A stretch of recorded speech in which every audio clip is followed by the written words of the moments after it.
Beautiful Hudson, North Carolina, Tri-County Motor Speedway. We're about ready to get the green flag here in round number 9. Do want to mention, I said 5 drivers, and it wasn't Kevin Piercy. We had actually one driver show up, was too low, decided not to run tonight. Yeah. And that was, Jerry? That was Trez Wilson, and he's won a lot of races at this track.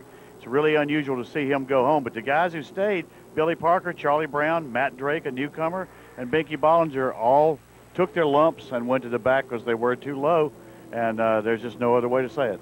That's it. And Greg Davis out to the lead, back in Greg Marlowe's ride, right behind Frampton Ferguson in the number 19. And in fact, you guys had a chance to talk to Greg Marlowe and some of the top 5 in the points about the lead Greg Marlowe has in the battle for second, and it's getting pretty heavy. The battle for second, within 14 points, 5 drivers and 3 or 4 more who could sneak in there. And Greg Marlowe hasn't got this thing wrapped up yet. Let's don't call it let's don't put a ribbon around it and tie a bow in it. But he does have a substantial lead, and he knows how to play the game. Well, let's go and see what everybody had to say earlier in the day. You've only won one race out of the 8 ARA races that they've run so far. With an 18-point lead, is that going to change your strategy any? No, we got to go out here. We're trying to win them all right now. We just hadn't been lucky enough. You know, we're going to race the same way we've been racing. Try to finish the races. Try to start at least 6th or worse and see what happens. It's not a foregone conclusion that Greg Marlowe will win the ARA Kool Seal Short Track Challenge Series. But one thing is a foregone conclusion. That is that there are 5 drivers who are fighting for second place, and they're all within 14 points. Wesley Huffman's on top of that heap. That's a dogfight, isn't it, Wesley? I'll tell you, every week, me and Frampton or Robbie, and we've all been switching around pretty good, depending on the finish. So, it's going to come down the wire, I think. And hopefully, we can end up catching Greg. He's pretty far out there, but, all it takes is one bad run. I tell you, this deal is tough because when you come to the racetrack, it's anywhere from 27 to 36 cars, and they're all good. It's, good drivers, good equipment. It's nobody out here just stroking. Everybody out here is pretty much capable of winning or has won a race at some point. I've been running a lot worse than I wanted to, but I watch these things on TV, and I see a guy that I finished in front of, and y'all will say he's won 2 track championships and won 30 races, and makes me feel pretty good because when I finish this year, it'll be 5 years of racing, and that's it. Well, right now, it's a real good competition. Greg's kind of checked out on us. He's got a big lead, but you got to remember, we've got 3 double points races, one at Hickory, one in Florida, and one in Montgomery, Alabama. So it won't take but a little stumbling one of them double points races, and all 5 of us could be right back in the middle of it. We're having pretty good fun with it right now. We're all kind of hoping, I think he forgets to come to the racetrack one weekend to help us get even with him. But I think from Wesley on back to me, it's pretty tight. And like last week's double points race, I jumped like 7 spots. If somebody has any kind of problems, everybody gets closer. It's that much closer together. And it's, everybody's getting better every week. And if like you have a bad race, like running qualifying, it helps you get points. So it's actually better not to qualify too good to get your points. So it's kind of it's a good racing deal. We normally qualify bad, that's how we got up to the points. We run decent in the race, which we gain points.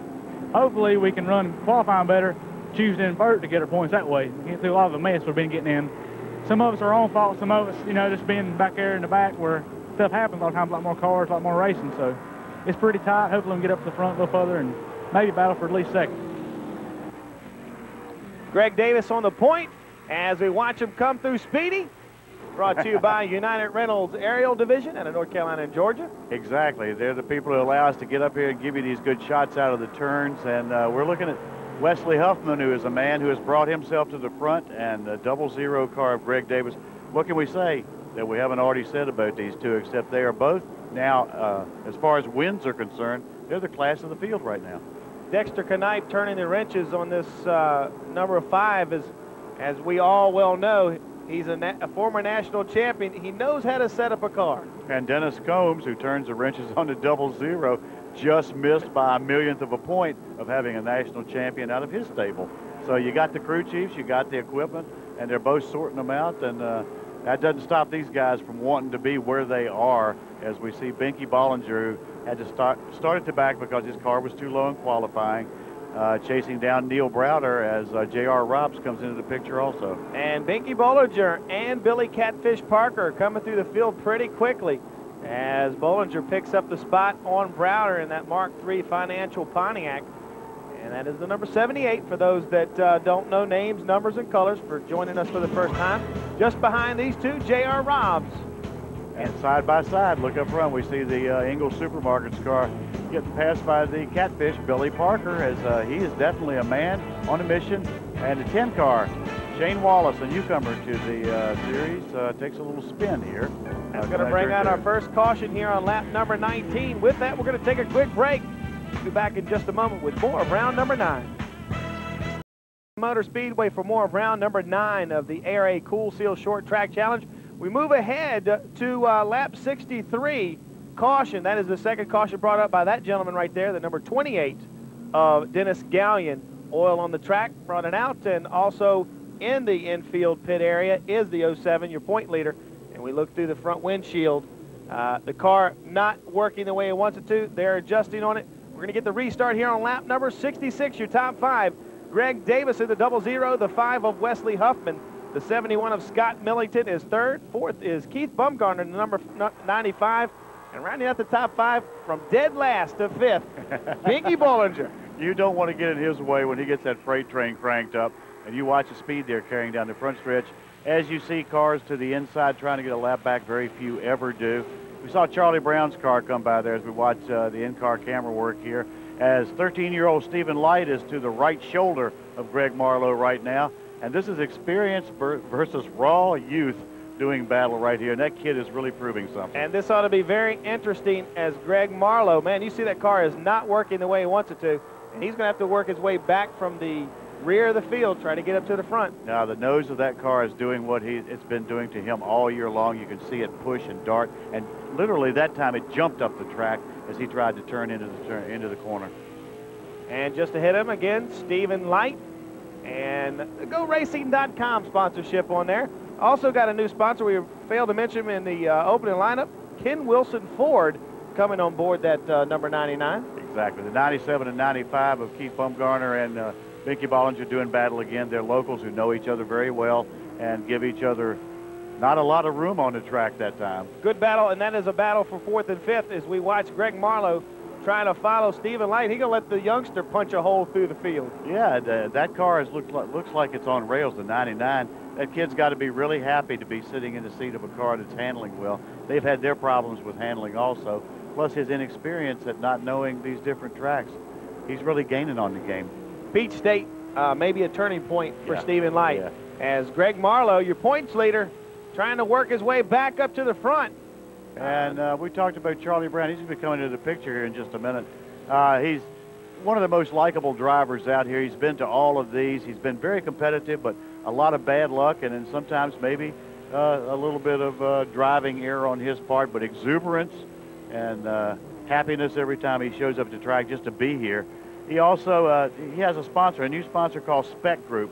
Sometimes you see that sponsor on a car, you don't know what it means. They're technical people who go into industrial plants out of Atlanta, Georgia. And there Charlie is working on J.R. Robbs with his new sponsorship, and that's made his car more competitive.